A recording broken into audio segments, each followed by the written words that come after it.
Bueno, buenas tardes a todos. Buenas tardes, Javier. ¿Qué tal, Jordi? Bueno, un placer volver a saludarte y otra vez en una noticia muy interesante para todos los aficionados, que es esta publicación que acaba de salir al mercado, que es Conan el Bárbaro en el cómic, el cine y la televisión. Estamos con Javier Jiménez Barco. Estamos en la presentación de un libro publicado por Diabolo Ediciones dentro de su colección de cultura popular. Con Javier hemos tenido la oportunidad de, yo creo que prácticamente presentar todos los libros publicados en Diablo, que ya son unos cuantos. Este en concreto, el de Conan el Bárbaro en el cómic, el cine y la televisión, forma un díptico con el anterior que tenemos aquí, que es Conan el Bárbaro, su travesía por la literatura. Es un díptico que, digamos, ha pasado solo 6 meses prácticamente 6 meses desde la publicación, lo tenemos muy reciente, también hicimos la presentación en su día, tenemos la charla muy reciente y la lectura también muy reciente y a mí me ha ido muy bien porque tenía en la cabeza, digamos, todo lo que había leído en su día y este libro lo que hace es complementar el trabajo de investigación y divulgación de todo lo que acontecía alrededor de Conan, ¿no? Del personaje creado por Robert E. Howard y que se enmarca dentro de lo que podríamos llamar el universo Diablo, universo Javier Jiménez Barco, porque también recordábamos con el libro de Conan,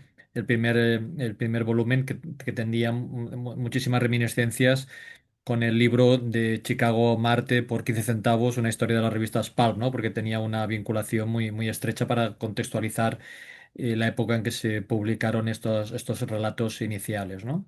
En cualquier caso, ahora publicas esta segunda parte que complementa el anterior, que estaba centrado en el ámbito de los relatos y la literatura y todo lo que supuso el trabajo posterior a la muerte del autor de Howard.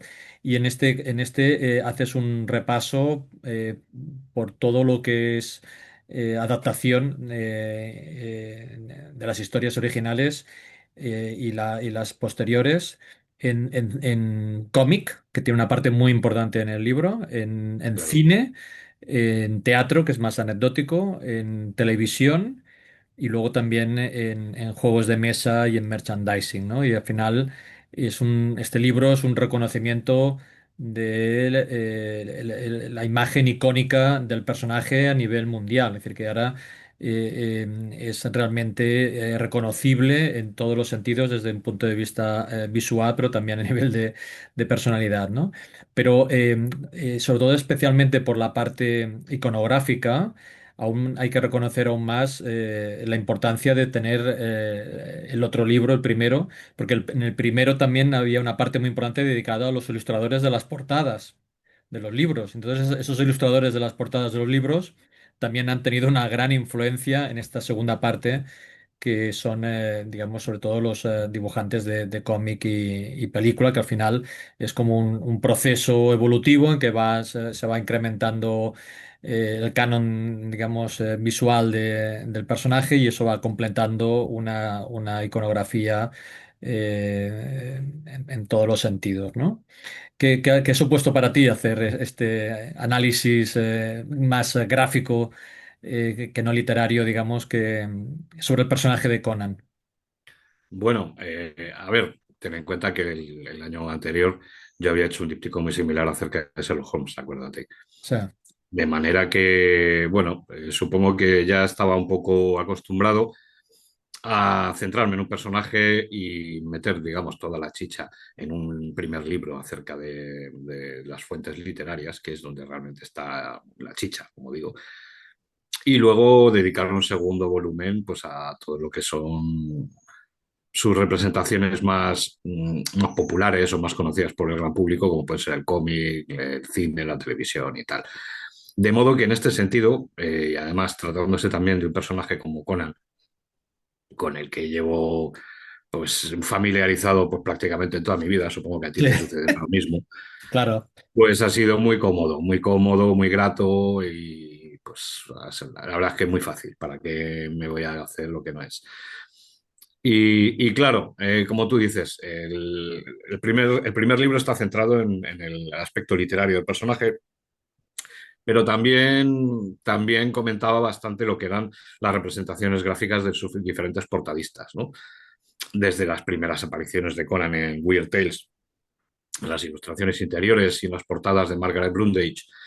Luego esas primeras portadas de Kelly Freas en los tomitos de tapa dura que salen en los 50 y luego sobre todo la llegada de Frasetta, que yo creo que es un pilar fundamental en lo que Claro, supone la iconografía del personaje, ¿no? sí.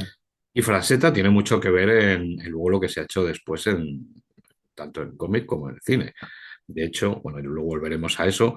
Están comentando ahora, a tenor de la supuesta última película de Conan que Schwarzenegger está diciendo que va a hacer, una de las cosas que dicen es que Milius, que es el guionista también de esa supuesta tercera película, se ha basado mucho en la iconografía de Frazetta. O sea, fíjate, hasta a día de hoy, ¿no? Que son casi pues 50 años después de esas portadas, sigue teniendo peso en el personaje, ¿no? Y bueno, pues en el cómic pues también tuvo peso. Quizá menos al principio, cuando estaba Barry Smith, pero cuando llega John Buscema, Buscema, es evidente que Buscema se basa muchísimo claro. en la visión de Frazetta, ¿no? Creo yo, Lo vamos. que sí que es evidente en tu libro, como siempre, que es muy extenso en cuanto a la investigación, eh, hablas de las adaptaciones en cómic antes, digamos, de la época Marvel, ¿no? Incluso Claro. esta curiosidad de aparecer Conan rubio, digamos, en algunos momentos, ¿no? Pero eso sería casi, no sé si la parte prehistórica, digamos, de Conan, Sí, ¿no? es más bien tirando anecdótico. Lo que Claro. pasa es que, claro, cuando haces un estudio sobre el personaje en cómic, pues las cosas las tienes que tener Tienes en que cuenta, recogerlo, ¿no? eso me parece Claro. fenomenal, ¿no? Yo lo había oído, pero no había, yo había oído, digamos, esas publicaciones, pero no era consciente y no recordaba imagen, o sea que ahora me ha parecido muy completo lo que has explicado. Pero la realidad es que el boom, digamos, aparece cuando Marvel decide apostar por Conan, Claro. ¿no? Y ahí es donde hay todo esos 30 años iniciales entre los años 70 y casi el final de siglo, en que tuvimos la oportunidad, digamos, de disfrutar de los mejores cómics, ¿no? Y también entender la forma en que tú escribes, en que vas explicando por qué se van tomando las decisiones y esa forma cronológica de explicar lo que va aconteciendo. Y claro, al final, si lo explicas de forma cronológica, el principio es la decisión de escoger a Barry Windsor Smith como el dibujante inicial Por de pasta. Conan, a partir Por pasta. del guión de Roy Thomas, y eso condiciona una estética que era muy alejada de la imagen de Fraceta y de la posterior de Buscema, con un personaje más esbelto, por decirlo así, ¿no? Sí, bueno, seguramente tú lo sabías también. Claro, es curioso porque en principio a Stan Lee, que era el que tomaba las decisiones en el año 70, el que le gustaba era Zongor. A él le daba igual Conan o Zongor porque no sabía de qué iba el tema. Sí, Le parecía que Zongor quedaba mucho más sonoro, porque este hombre ya sabes que se guiaba mucho por la sonoridad de los nombres, ¿no? Riff Richards y Jonah Jameson y Zongor, perfecto. Y, y los derechos de Zongor salían un poquito más caros. Y entonces Roy Thomas, que tampoco era un experto en Conan precisamente, solo tenía el Conan el aventurero de Lancer y la había comprado precisamente por la cubierta de Frasetta, pues dice, bueno, pues voy a ver cómo está el tema de los derechos y tal. Y entonces es cuando se da cuenta de que, bueno, Zongar es una especie de pastiche de Conan y Conan es de lo que ha partido Zongor. O sea, es que se iban a poner a adaptar un pastiche en lugar de irse a la fuente, que es tremendo, bueno, ¿no? pero bueno, la curiosidad de por qué pasan las cosas, ¿no? Es decir, que al final son Claro, meras casualidades, porque si realmente las tarifas hubieran sido diferentes, a saber lo que habría pasado, ¿no? sí, ¿no? Además es que cuando él habla con Glenn Lord, se le va un poco, se entusiasma y acepta pagar un dinero concreto por los derechos y tal, y luego dice, me he pasado. Y entonces, claro, ese dinero de más que está pagando por los derechos tienen que quitárselo en parte él y desde luego el dibujante. claro. Y eso hace que John Buscema o Jill Kane, que eran en principio los principales candidatos a hacer el dibujo de Conan de esta nueva serie, Eran demasiado caros. se quedan fuera, claro, porque dices, es que no le podemos pagar a Big Buscema esta mierda. Sí. Y el chavalillo este, que era por entonces un chavalín que se había ido a hacer las Américas desde el Reino Unido, pues dice, bueno, pues a ver qué tal hace, ¿no? Porque Roy Thomas, Hay pues... que decir que una parte de las cosas que explicas lo pudimos ver en directo en Barcelona con Roy Thomas cuando visitó el Salón del Cómic de Barcelona hace justo 10 años. Y fue Claro, todo un honor poder asistir a sus charlas y poder qué escuchar. envidia, Jordi, qué Sí, sí, envidia. sí. Claro, es que además ese hombre es historia viva del cómic americano, Imagínate, sí, sí, absolutamente. impresionante. Y con Esteban Maroto, ¿no? Que decían que llevaban no sé cuántos años trabajando y no se habían conocido en persona nunca. Fíjate, fíjate. Claro, ¿Mm? es que además Maroto había dibujado interiores para libros de Lancer y de Ace. Sobre todo los interiores de Ace, o sea, Ace lo que te hace son básicamente la misma edición que lo habían hecho en Lancer, solo que incorpora una serie de filigranas y dibujitos interiores, y eso lo hacía Esteban Maroto. Y luego, años después, cuando el boom de Marvel, Esteban Maroto llega a hacer una serie de historias con Roy Thomas. Sí, Por ejemplo, una de las primeras de Red Sonja, sí, en solitario, y correcto. luego una adaptación de una novela de Andrew Woodford Sí, sí, sí. que hizo él, ¿no? Con lo cual habían trabajado, claro. Bueno, aquí digamos la ventaja es que tenemos un autor, Barry Windsor Smith, pletórico, con muchísima energía, pero también es tan detallista que le cuesta, ¿no? Tú explicas que le cuesta ya cumplir con los Claro, a ver, plazos, yo, está muy mira, cansado. a lo mejor me gano la antipatía de algunos, pero a mí yo te reconozco que los dos primeros números de Conan no me gustan nada.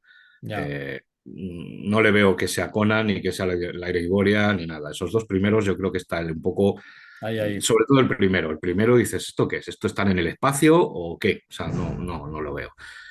Pero poco a poco, a partir del número 3 4 le va cogiendo el Ya. truco y va en un ascenso absoluto Bueno, y de sobre todo por calidad, de la detalle. escenografía, ¿no? La La escenografía escenografía es tremenda, el sí, sí, estilo, claro, lo que pasa es que, pues como tú comentas, cada vez le va quitando más tiempo, porque ese exceso de detalles, hay una anécdota muy famosa que no he llegado a poner en el libro porque ya demasiado he hablado de Barry Smith. Y es que hay un episodio creo que es La cosa en la cripta, que hay una viñeta que está toda llena de moneditas del tesoro que han encontrado. Y si te fijas en las moneditas, un mensaje que puso Barry Smith, que es ¿qué narices estoy haciendo yo dibujando todas estas moneditas? Si está todo como mimetizado, ¿no? Con todo el... Y claro, es que dices, madre mía, si es que este hombre se tenía que tirar horas claro, haciendo a lo mejor esas viñetas, ¿no? sí, sí, sí. Por eso llega un momento que después del cruce con el Rey de Melniboné, él decide dejarlo, ¿no? Y además lo hace a lo grande en un par de páginas que entintó él y se nota el entintado de esas dos últimas páginas por él mismo que tienen un nivel de detalle, se ve la hierba, o sea, Conan alejándose, se ven los tallos de hierba y tal, y dices, qué maravilla, qué elegante. Ahí empieza ya a apuntar maneras a ese estilo prerrafaelita que fue desarrollando luego poco después, ¿no? Y esa es de algún modo la primera marcha de Barry Smith de la colección. Sí. Que claro, luego pues tiran de un par de historias que había hecho para la colección en blanco y negro, de la que hablo luego, que le ponen un color y tal, Sí, sí, sí. y Bueno, tiran, y tiran Marvel de, aprovecha para continuar la colección principal y ganar tiempo para el sustituto. para que, por ejemplo, Jill Kane, que era el que le iba a sustituir, pueda producir dos números más, ¿no? Y entonces, en ese momento, después de Jill Kane, que bueno, no hace mal trabajo, pero a mí tampoco me entusiasma. Me parece un buen artista, pero yo creo que no era el adecuado para Conan. Bueno, Sinceramente, hace de puente a la irrupción de Buscema, ¿no? de Buscema, efectivamente. Y bueno, hay un pequeño regreso de Barry Smith, en la que creo que es su obra cumbre con el personaje, aparte de Clavos Rojos, obviamente, que es toda la saga del asedio a Macalet, al término del cual incluso presenta al personaje de Sonia la Roja, llevada al mundo iborio, Sí, pero con bastante tino por parte de Roy Thomas. sí. Y luego ya llega un momento que se va después de la canción de Red Sonja, que además también vuelve a estar intentado por él mismo, creo recordar, pues ya dice, mira, ya no puedo más. ¿Qué pasa? Que para entonces la colección se está vendiendo tan bien que Marvel se puede permitir pagar más Claro. al dibujante. Y es cuando llega John Buscema. En el episodio que hace Buscema, yo creo que es el mismo el quien se entinta, y luego llega Ernie Chan, que por aquel entonces se llamaba Ernie Chua, porque en el momento de inmigrar Ya, le pusieron el nombre mal y entonces tenía que firmar con el nombre que él sabía que no era, ¿no? ya. Durante un tiempo estuvo como Ernie Chua, luego hasta que ya por fin consiguió recuperar su apellido y ya empezó a firmar como Ernie Chan. Y esos primeros números con Bustema y Ernie Chan creo que son magistrales también, creo que son muy buenos. Luego Chan con el tiempo se iría haciendo más barroco y empezaría a emborronar las páginas y tal. Pero, pero en esos primeros años yo creo que la dupla o el dúo Bustema-Chan era formidable. Sí, sí, sí. Bueno, y entonces coincide con una época de esplendor del personaje que fomenta que hayan iniciativas de producir una película de la cual hacía años que se hablaba, pero que al final coincide todo, pues estamos hablando de finales de los 70 y al final la película es de principios de los 80, con lo cual hay una gran conexión, digamos, entre la apuesta de Marvel con la apuesta cinematográfica, ¿no? Sí, claro. De hecho, hay una serie de elementos del guión que no están sacados del canon de Robert Howard, sino de una serie de detalles que aparecen en los guiones de Roy Thomas. Yo alguno comento, por ejemplo, cuando Conan, eh, que por cierto acaba de fallecer hace poco el actor Jack Taylor, Sí. que era un actor de género que se afincó en España, pues precisamente Jack Taylor hace el papel del sacerdote de Sí, sí, sí. Khazad-dûm. Estuve con él en Sitges cuando presentamos el Blu-ray de la nueva edición de Conan. Y fue él el que lo presentó hace 6 o 7 años. Estuvimos con Pues él. Sí, es un papel muy pequeñito. Yo sí, sí, sí, realmente no sí. llego a mencionar a Taylor en el libro porque realmente está, no sé si 20 segundos en pantalla, Sí. pero es un papel muy simpático que la gente se queda con él, ¿no? Y esa escena de que Conan se disfraza con el hábito del sacerdote para infiltrarse en el templo enemigo, eso está sacado del número 5 o 6 De los de cómics. Conan el Bárbaro de Smith y Roy Thomas, ¿no? Y Sí. como eso hay 20.000 pequeños detalles que realmente no están sacados de Hogwarts, sino que están sacados de los cómics, ¿no? Bueno, aunque tú lo tienes en capítulos separados, pero bueno, la forma en que tú explicas también de forma cronológica cómo sale adelante el proyecto cinematográfico, se entiende que al final son iteraciones sobre el guión y tal, que al final, entre Claro, lo que claro, lo que se efectivamente, inicia a lo que queda, debe haber ahí un montón de iteraciones con un montón de aportaciones de gente muy diferente, ¿no? Incluso claro. la duda de siempre, que siempre presumimos de que el guión es de Oliver Stone y al final la realidad es que ahí hay una mano de John Milius impresionante, ¿no? Importante, importante. Bueno, es curioso porque se habla mucho del guión de Oliver Stone, pero realmente poca gente se ha leído el guión de Oliver Stone. El guión Claro, de Oliver Stone es muy bueno, pero como bien dijo Milius, era una fumada sí, tremenda. sí, Primero, porque es curioso que lo ambienta en un futuro posapocalíptico. No es la primera vez que ocurre. Yo no sé si te has leído el Bloodstar de Richard Corben, que es una adaptación del Valle del Gusano de Robert Howard, solo que en lugar de ser en una época primigenia, como son las historias de memoria racial de Howard, está también ambientado en un mundo posapocalíptico en el que se ha vuelto a la barbarie, ¿no? sí. Es un poco esa misma vuelta de tuerca la que intenta hacer Oliver Stone, que dices, bueno, para empezar, a mí como aficionado a Conan me parece innecesario que tengas que cambiar ese aspecto, Bueno, ¿no? la sensación que yo creo que también la comentas en el libro es que hay algunas personas en varios proyectos que queda muy evidente que no se han leído la obra de Howard. Sí, sí. No, pues Oliver Stone sí, porque de hecho el guión original de Oliver Stone era una mezcla de 3 o 4 historias de Sí, Robert Howard de canon. Lo que pasa es que él en ese momento, y además él lo ha reconocido en años posteriores, era consumidor de cocaína diario y tenía de excesos, estimulantes digamos. o sea, y estaba puesto todo el día.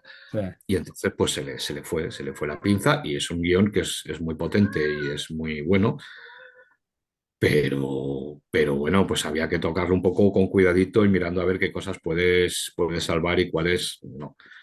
Y una de ellas era, por ejemplo, las batallas entre ejércitos de mutantes de 10.000 y 8.000. El tío dice, vamos a ver, es que esto no se puede rodar. O sea, yo lo más parecido que he visto es a lo mejor las escenas del Señor de los Anillos de Peter Jackson, en las que hay a lo mejor eh, alguna toma todo digital con 800.000 personas enfrentándose, pero claro, imagínate intentar hacer eso en los años 80, ¿no? Sí, sí, sí, sí, sí.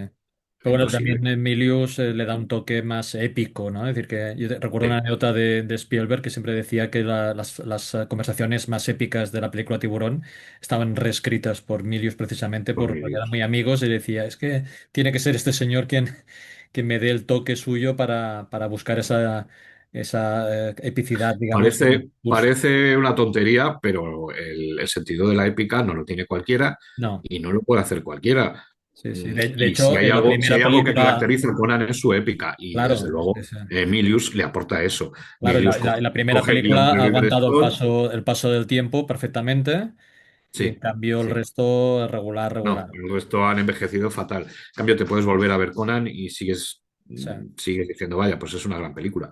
sí. Es curioso, ¿no? Lo comentaba el otro día yo con un amiguete en las redes. Yo le decía, hombre, no es Conan, no es exactamente Conan. La película de Conan no es el personaje de Conan. No. Lo que pasa es que se lo perdonas porque la película, pues como es una buena película Bueno, y que de además ha entrada, envejecido muy bien. que esto creo que lo comentamos en el primer vídeo, ¿no? De entrada, los que leíamos los cómics nos sorprendió el origen, digamos, en la película de Conan, sobre todo cuando estaba dando vueltas con aquel molino, me parece que era la rueda de molino Y la rueda del dolor. pues La rueda esto, del dolor. digamos, yo me acuerdo que pensé, ostras, aquí han mezclado conceptos, incluso han Eso es una mezclado cosa muy de Hollywood, personajes. Jordi. A ver, allá yo soy el primero que le encantan las historias de venganza. Me encantan. Tienes Ben-Hur, el Conde de Montecristo, el Jorobado de Lagardère, una historia de venganza potente y bien contada, tiene mucho juego. Pero a veces no es necesario. Eh, y en el caso de Conan, meterle una historia de venganza como motivación principal, pues no te voy a decir que te joroba el personaje, pero sí te lo cambia, porque realmente, Completamente. Bueno, y la cantidad de años que se pasa como esclavo recuerda más a Cool que no a, ¿no? La época en la claro, que estaba pero en la, y sobre todo, luego y pero además sustituir es que, las galeras, ¿no? Cuando el Cool estaba en las galeras, claro, sustituir las galeras por la por rueda la de rueda del molino. dolor. Pero realmente dices, ese es Conan, pero Conan no habría aguantado 20 años o 15 años ahí en la mierda esa de rueda, que además debía haber dos personas ahí para cuidarle. O sea, que es que a la primera de cambio, en cuanto estuviera un poquito puesto, les había metido un zurriagazo a cada uno y se había alargado, Claro, lógicamente. claro. No queda lógico. Eso sí fue una aportación de Milius. Es decir, en el guión de Oliver Stone sí que es capturado por la gente de Doom y llevado a la esclavitud y luego se escapa. Milius dice, no, tiene que haber ahí, tengo ahí a la gata que está como loca, o sea que si oyes alguna cosa que se cae es la gata. Milius dice, no, tiene que haber también un toque de venganza y un toque de tal, y mete la rueda del dolor. Y eso argumentalmente a mí me chasca un poquito, o sea, me rechina, ¿no? Lo de la rueda del dolor. Pero bueno, tiene su encanto. Bueno, Tiene su no sé encanto. Sobre si todo un esa toma psicólogo que vemos al niño, que vemos a Jorge Sanz se... tirando y luego baja la cabeza y cuando la levanta se supone que han pasado años y es el Kuchunaga con unos cuantos piojillos ahí en Ahí, el ahí. Sí, sí, sí. pelo, ¿no? Que creo que es muy gracioso, Bueno, ¿no? no sé si algún psicólogo diría que es una forma fácil de definir el perfil del personaje y hacer que los espectadores se pongan de forma más empática en la cabeza de lo que le puede estar pasando, digamos, a este personaje. Pero bueno, la cuestión es que nos tenemos que vanagloriar del resto de la película, que sí Sí, que sí que es, digamos, más cercano al Conan, digamos, de los libros y de los cómics, de los primeros sí, cómics. sí, es verdad. A ver, el episodio en la Torre de la Serpiente recuerda mucho a la Torre del Elefante, claramente. Eso viene del guión de John Milius. Lo que pasa es que después del episodio de la Torre de la Serpiente, bueno, pues ya no hay nada de Oliver Stone. Para empezar, Milius es quien crea el personaje de Valeria, bueno, quien crea, para el cine, obviamente, ¿no? Es decir, es Milius quien decide poner a esa ladrona de la cual Conan se enamora, Sí, porque en el guión de Stone había por ahí una reina, pero no había ese interés amoroso por parte del Cimmerio. Y bueno, pues la llama Valeria, pues seguramente pues por coger una de las personajes importantes de la saga canónica, que es la compañera de Conan en Clavos Rojos, que tiene su lógica, porque efectivamente Valeria también es una espadachina hábil y es una mujer de armas tomar. ya, Aunque a mí se me antoja más parecida a Belly, obviamente por ese regreso final de Entre los Muertos, que está sacado directamente de la Reina de la Costa Negra, sí, claramente. sí, Pero bueno, a partir de, ya te digo, a partir de la incursión a la torre, el guión de Stone deja de aparecer y ya es todo de Emilius. Lo sí, único que vuelven otra vez al guión de Stone para crucificar a Conan. ya. Pero bueno, yo creo que sí, los aportes de Emilius en ese guión son muy buenos y además, como tú decías antes, han envejecido muy bien. Es Sí, una sí, sí, película, sí, yo sí. me la vi hace unos meses cuando estaba inmerso en la escritura del libro y digo, pues tengo que reconocer que me lo he pasado muy bien.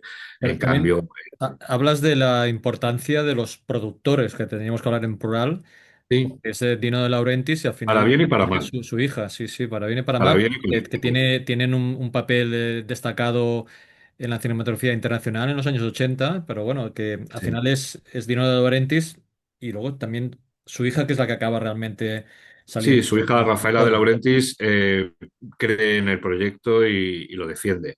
De hecho, en la segunda película está a punto de irse toda a tomar por saco cuando tienen un problema con las autoridades mexicanas y Rafaela está ahí como una profesional para solucionar el tema.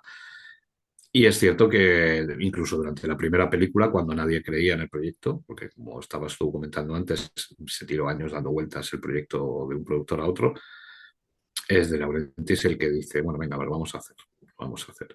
Incluso tampoco está de acuerdo con que hayan contratado a Arnold Schwarzenegger y decide y acaba cediendo, es decir, que no es... Pero yo creo que así como el padre e hijo, los Laurentiis son muy importantes para que surja el proyecto cinematográfico de Conan y para que tire para adelante. Luego son también un poco los responsables de que acabe yéndose al carajo, me vas a perdonar el Ah, habla. sí, sí, sí. Porque, claro, una vez que ya no está John Milius allí para guiar el timón del tema, empiezan a tener más peso las decisiones creativas de Ya, los productores y los productores no están para eso.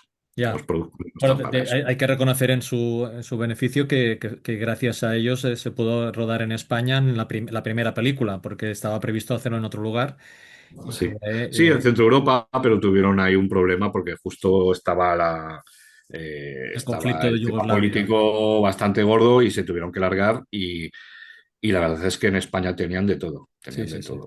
Pero la realidad es que... Intento comentar en el libro dónde estaban cada uno de los decorados, ¿no? Porque una ah, serie de naves ah, industriales a las afueras de Madrid, en Torrejón, bastante en Almería. Hay un montón de localizaciones que todavía, ah, si pasas por allí, las puedes localizar.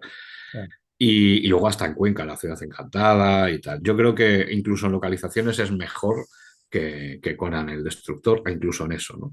ah, Y luego el tema de la música, que la banda sonora de Polidoris, además de ser absolutamente icónica también y formidable, es una de las bandas sonoras más caras de la historia porque emplearon un pedazo de orquesta, no sé cuántos eran, pero vamos, ya incluso tuvo luego regrabaciones y tal. Salió carísimo grabar esa banda sonora y regrabarla luego cuando cortaron sí, sí, sí. Pero bueno, algunas tomas, ¿no?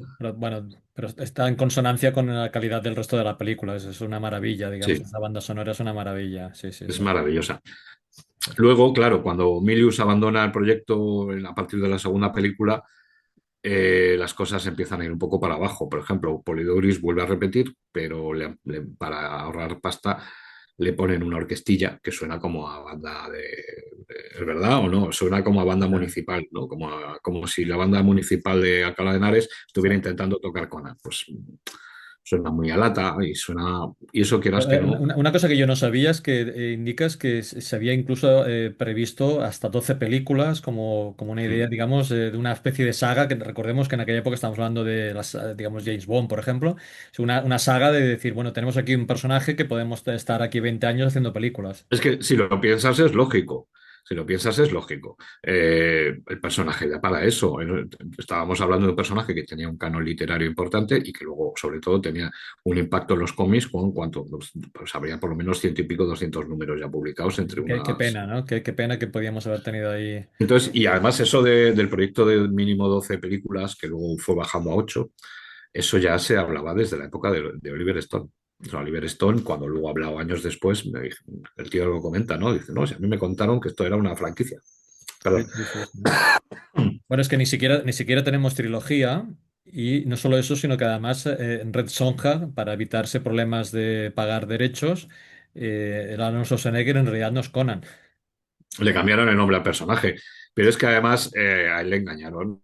Eso fue una canallada. A esas alturas los de Laurentiis ya estaban un poco en modo, eh, bueno, eh, bueno. Es decir, por ejemplo, Dino De Laurentiis se había quedado con ganas de cargarle a Ennio Morricone la música de Conan. Y fue John Milius el que dijo, no, no, Polideuris, Polideuris. Y además, Milius le dice a Polideuris exactamente qué tipo de música quiere. Algo wagneriano, algo que recuerde a Alexander Nevsky. O sea, tienes ahí, pues eso, a Prokofiev, a Wagner, tal, una serie de cosas. El Carmina Burana de Karloff y tal. Y efectivamente, Polideuris le da exactamente lo que le ha pedido Milius. Y Dino de Laurenti se queda con las ganas de usar a Morricone y al final, cuando ya tiene manga ancha y hace Red Sonja, llaman a Morricone. ¿Quién se acuerda de la banda sonora de Red Sonja? Yo no. Yo Nadie. no. Y que Morricone tiene grandes obras, pero esa no es una de ellas. Luego esa manía que les dio a partir de Conan el Destructor de que tenían que ser películas para todos los públicos. Se les había quedado la espinita con Conan el Bárbaro de que muchos jóvenes y niños no habían podido entrar a ver la película. Bueno, es que no es para ellos.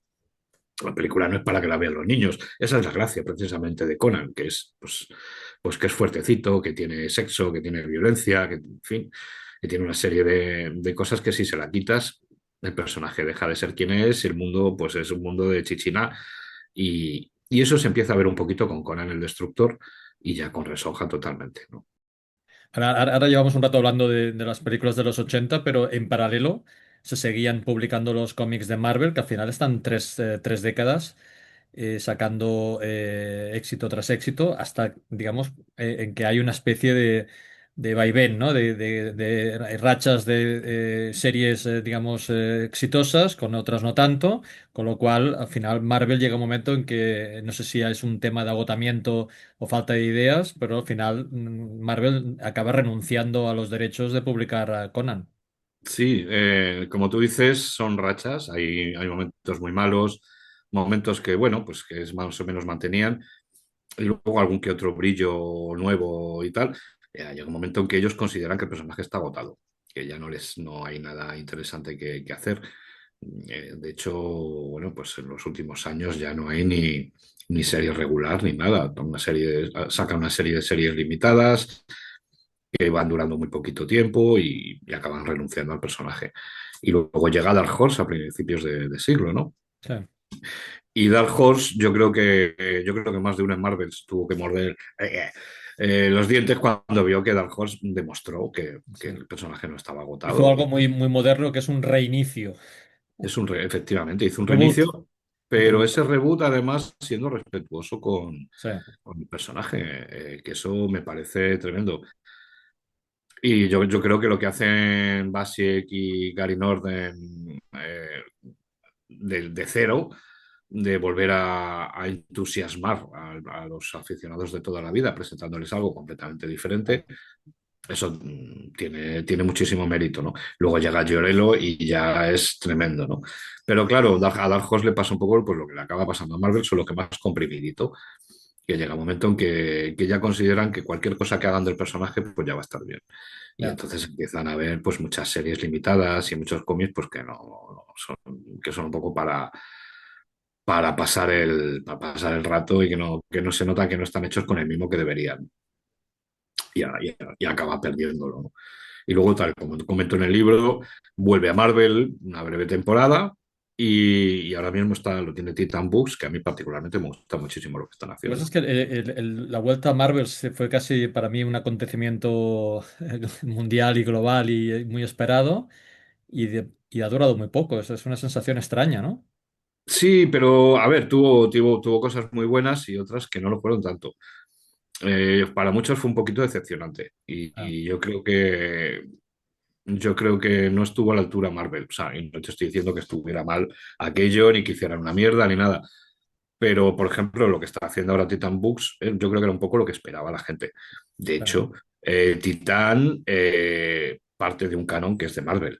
Porque ahora, por ejemplo, el último número que ha sacado de la Espada Salvaje es una historia de Conan con los Zagires y el dibujante ha cogido y le ha puesto el mismo chaleco que lleva Conan en la espada salvaje de Conan de Marvel en la época de Zahir.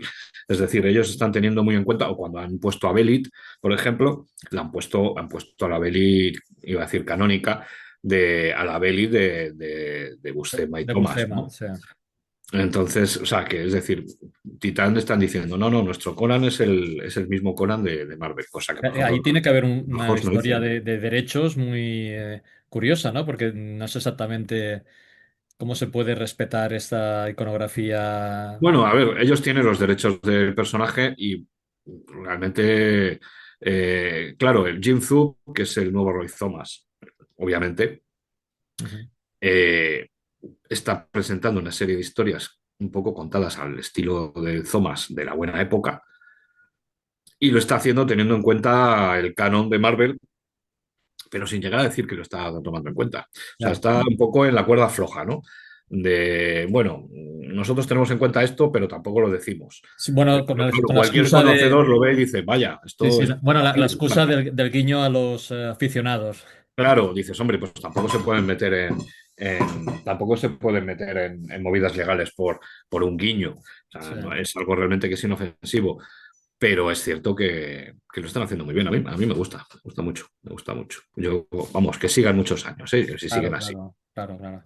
Tú en el libro explicas la anécdota, porque realmente es una anécdota. Yo había oído hablar de ella, pero tampoco no había visto ni fotos de que en plena, digamos, boom del estreno de la película y tal, se llegó a hacer una obra de teatro en Estados Unidos, a las que asistieron los autores clásicos de las novelas de Conan y que incluso recopilas una especie de artículo, ¿no? de la mujer de De uno Catherine de Cruz de estos Camp, escritores.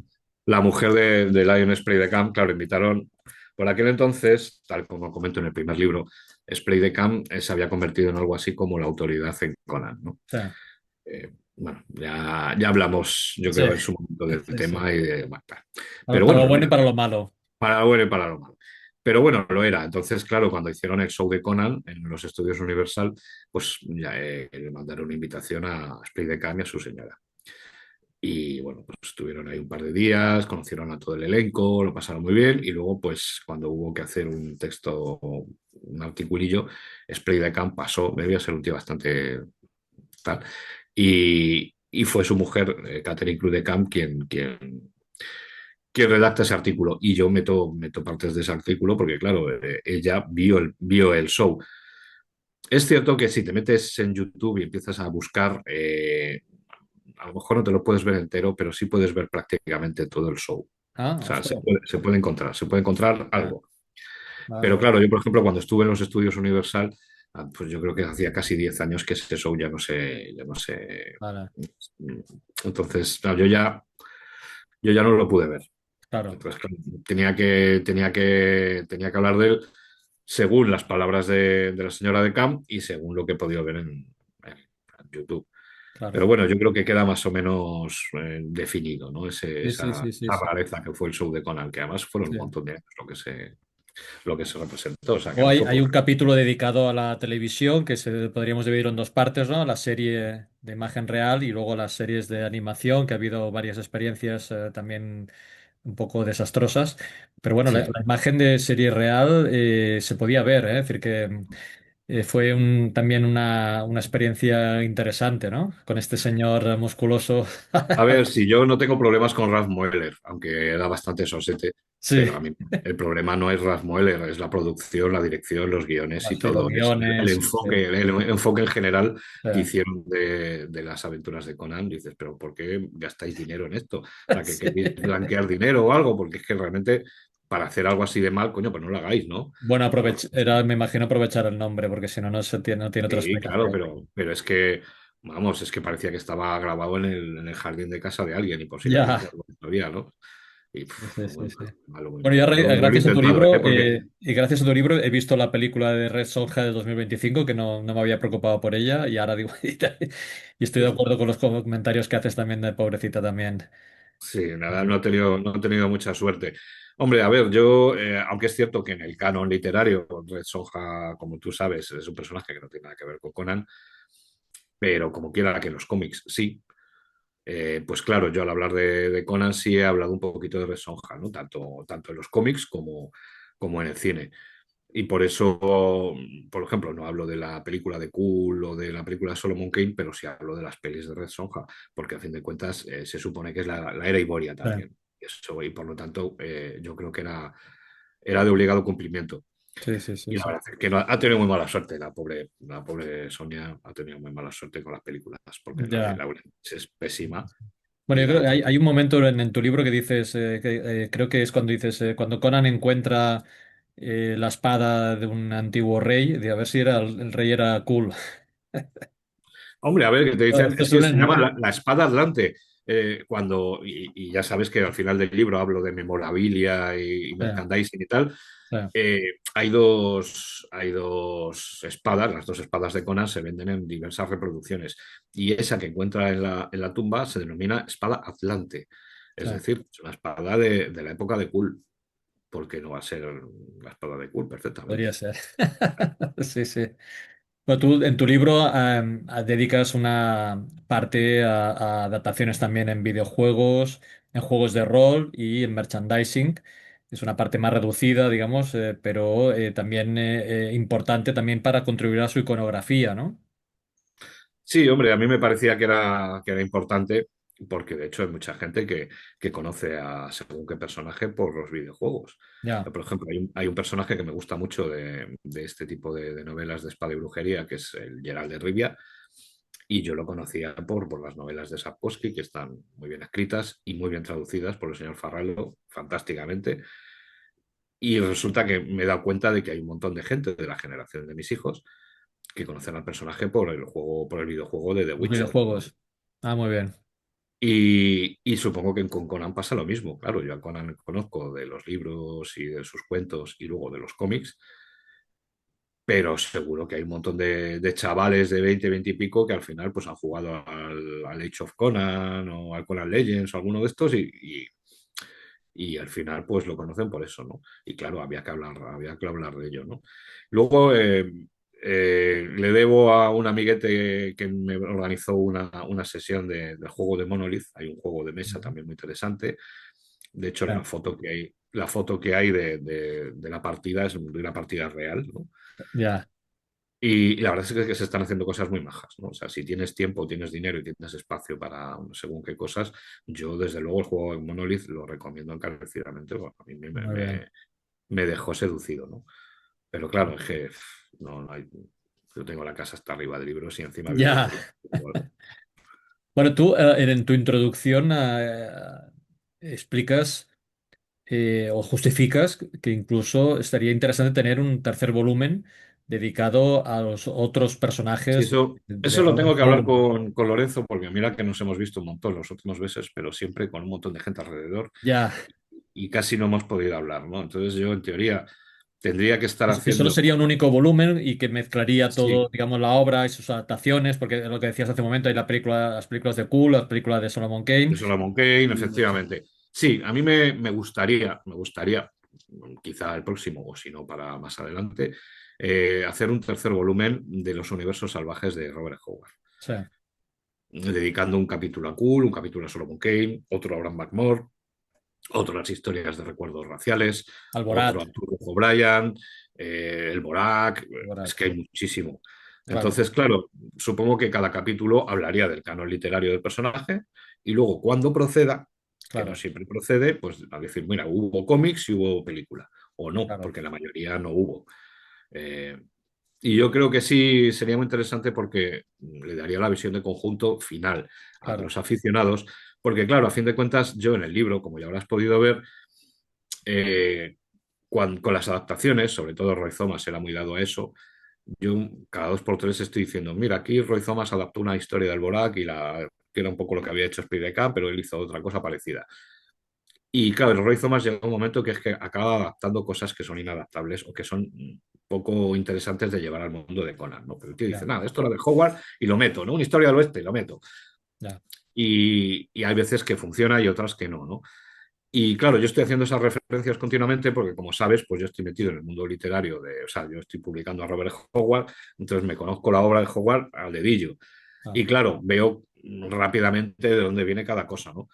ah, Pero claro, eso lo veo yo.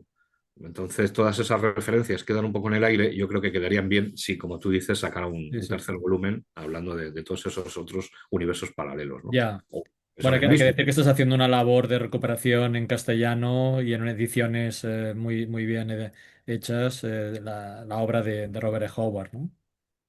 Sí, bueno, yo llevo publicando a Howard un montón de años y he sacado pues lo que no está escrito. He sacado cosas que no se conocían, porque ya Claro, sabes cómo es el mundo editorial habitualmente, que si un editor quiere sacar a Dumas, saca a los tres mosqueteros. Si no, se pone a mirar si quedan inéditos de Dumas, ¿no? Con sí, Howard pasa lo mismo, ¿no? Todo el mundo dice, pues Conan.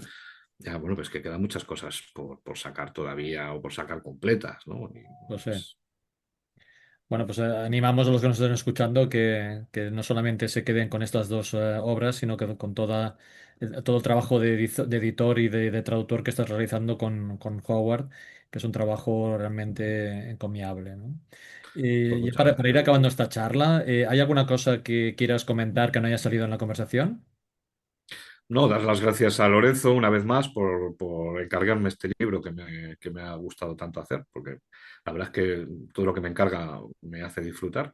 A Lorenzo Pascual, que es el director de Diablo De Ediciones. Diablo, efectivamente. Y nada, pues a mi amigo Alberto Franco que me organizó la partida de Conan de Monolith Ah. y lo pasé bomba. Y gracias a eso pues pude hacer la reseña completa de lo que me faltaba, ¿no? Bueno, Y pues oye, ha sido un placer como siempre hablar contigo. Te deseo igualmente, muchísima Jordi. suerte porque tu suerte es la nuestra también, porque puede haber la oportunidad, digamos, de que a lo mejor podamos ver este tercer tomo y que esto no se acaba aquí, es decir, que este libro es una plataforma también para ir a todas estas traducciones que estás realizando de Howard y a toda su obra canónica, ¿no? Pues oye, estamos aquí en la presentación del libro Conan el Bárbaro, en el cómic, el cine y la televisión, que forma un díptico con el anterior que publicado hace unos 6 meses, que era Conan el Bárbaro, su travesía por la literatura. Y hemos tenido esta conversación con Javier Jiménez Barco. Oye, un placer como siempre y hasta la próxima. Como siempre, un placer, Jordi. Hasta la próxima. Un abrazo. Adiós.